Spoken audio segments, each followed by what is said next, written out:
बदली खिया के मजा मोरल सरे है बंगलिया छिट बदली खिया के मजा मोरल सरे है बंगलिया। जी हाँ दोस्तों, नमस्कार, प्रणाम। आप सबके बीच धूम धमाका मचाने वाला भोजपुरी गीत लेके आया हूँ। तो आप लोग इस गीत को सुनिए और लाइक कमेंट शेयर जरूर कीजिए। और हमारे चैनल में नए बने तो चैनल को सब्सक्राइब कीजिए। तो चलिए मैं देर नहीं करूँगा, अपने गाने की तरफ चलता हूँ। जी हाँ दोस्तों, मुखड़ा इस प्रकार का है।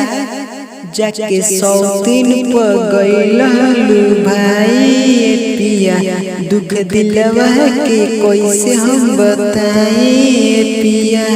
ए पिया जाके सौत पर गइल भाई पिया, दुख दिलवा के कैसे हम बताए पिया।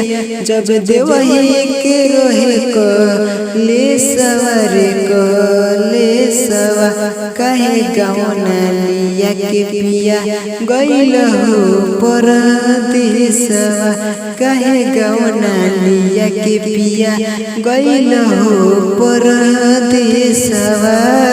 जी हाँ दोस्तों, आप लोगों ने सुन लिया इस गीत को किस भाव से था और किस स्केल से था। जी हाँ दोस्तों, जिस भाई को ये गाना चाहिए तो मेरे नंबर पर कॉल कर सकते हैं और फुल फ्री में गाना मिलेगा। जी हाँ दोस्तों, फिर मिलते हैं अगला वीडियो में। जब तक जय हिंद, जय भारत।